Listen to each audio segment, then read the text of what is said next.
मुंबई में खारघर जो हमारा सेंट्रल ग्राउंड है उसके लगभग मध्य में खड़ा हूँ और मेरे पीछे की तरफ आप देख रहे हैं एक बड़ा सा स्ट्रक्चर खड़ा है और वो है देवमार्ग का स्ट्रक्चर। लगभग 32 फीट हाइट है।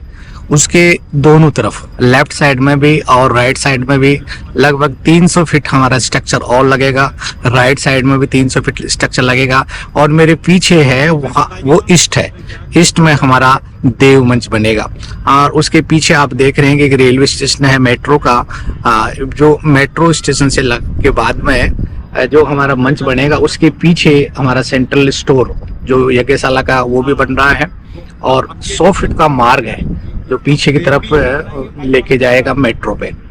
मेरे बाईं तरफ आप देखेंगे कि दो बड़े बड़े रेजिडेंस बनाए हैं। लगभग 15,000 लोग उसमें रुक सकते हैं। ईपी टेंट के हमारे खूंटे लग गए हैं और लगभग 500 टॉयलेट के हमारी तैयारी पूरी हो गई है। और मेरे राइट साइड में आप देखेंगे अभी ग्राउंड केवल खाली पड़ा है, पर सबसे पहले हमारे बहुत सारे ऑफिसेज आएंगे यज्ञशाला के बगल में। उसके बाद संस्कारशाला आएगी। लगभग 51 कुंड की यज्ञशाला बना रहे हैं हम संस्कारशाला के बाद में साहित्य स्टॉल जो शांति कुंज का साहित्य प्रदर्शनी है वो बनेगी। लंबी चौड़ी प्रदर्शनी है। लगभग ये मान के चलो कि 300 फीट लंबी है और 250 फीट चौड़ी है। प्रदर्शनी के बाद में हिमालय बन रहा है। ये हिमालय है। हिमालय भी काफी बड़ा है।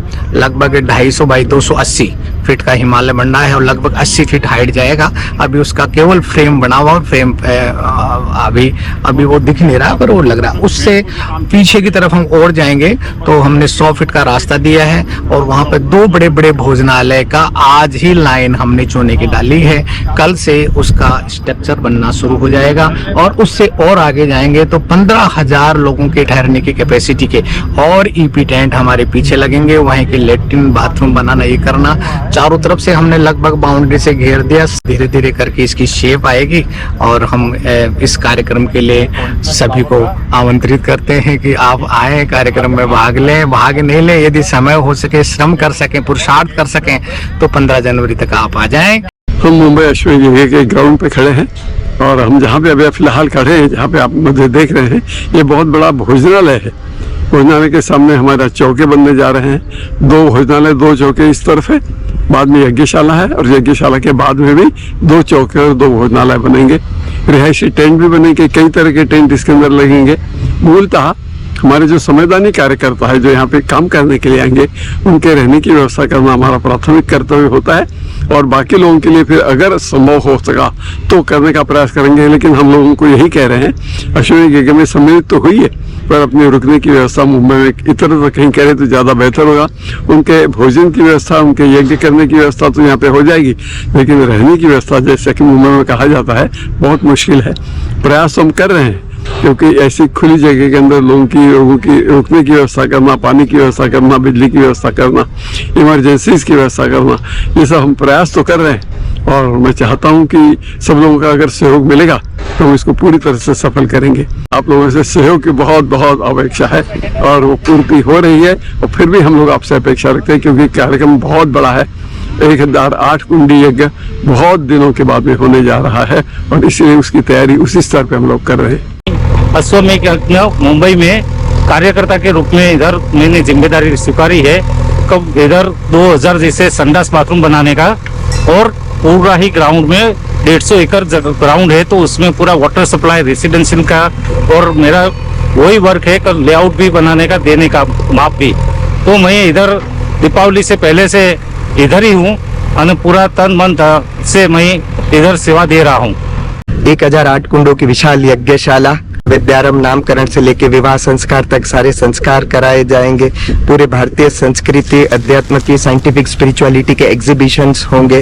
अपना पूरा बुक फेयर होगा, स्पिरिचुअल बुक फेयर, जिसको 3 कैटेगरीज, आत्मनिर्माण, परिवार निर्माण, समाज निर्माण, 3 कैटेगरीज, 16 कैटेगरीज और 72 सब कैटेगरीज में इस बुक फेयर को डिवाइड किया गया है। यज्ञ के 3 पार्ट किए गए हैं। 3 पार्ट हमारे शास्त्र कहते हैं। देव पूजन, आत्मनिर्माण के लिए लोग श्रद्धा भाव से आहुति देंगे। संगतिकरण, 8 से 10 लाख लोग लोग पूरे देश से आके अपने आत्मनिर्माण और युग निर्माण का संकल्प लेंगे।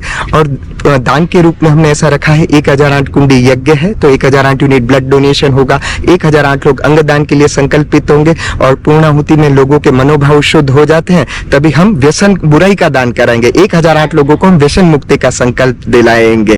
उसके साथ साथ सबके लिए यज्ञ निशुल्क है, सारे संस्कार निशुल्क है। युवाओं के लिए इसमें हमने एक विशिष्ट यूथ कॉन्क्लेव युवा संवाद करके रखा है। ये नवी मुंबई यूथ का हब है, एकेडमिक हब है, यहाँ 2 लाख से ज्यादा यूथ रहते हैं। तो इन युवाओं को गुरु जी के युग निर्माण के विचारधारा से जोड़ सके, इस अश्वमेध के दिव्य वातावरण में ला सके, इसलिए एक बड़ा 10,000 युवाओं का यूथ कॉन्क्लेव कर रहे हैं अश्वमेध में, जिसके माध्यम से हम युवा पीढ़ी में युग निर्माण की पृष्ठभूमि रख सकेंगे। उनके हमारे जो सामाजिक उत्थान के कार्य हैं, हम जैसे वृक्षारोपण करते हैं, नारी जागरण करते हैं, सफाई अभियान करते हैं, कुरीति उन्मूलन के हमारे अभियान है, उन अभियानों में युवा की एनर्जी, उनके टाइम, उनके रिसोर्सेज को हम चैनलाइज करना चाहते हैं ताकि उनका भविष्य श्रेष्ठ बने और हमारा देश महान बने। मुंबई में 21 से 24 फरवरी अश्वमेध महायज्ञ होने जा रहा है।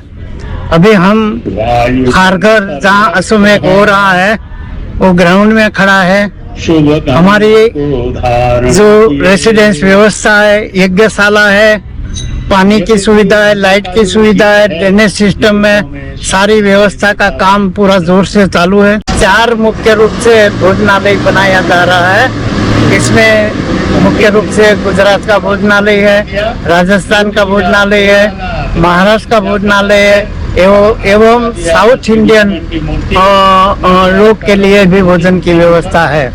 हमारे मुंबई की टीम और संवैधानिक कार्यकर्ता यहाँ पहुँच चुके हैं और सब अपना अपना काम पूरा जोर और पूरी ताकत से कर रहा है। परम पूज्य गुरुदेव की कृपा से विश्व में मुंबई अश्वमेध महायज्ञ एक शानदार तरीके से हो, ऐसी हमारी योजना भी है और प्रार्थना भी है।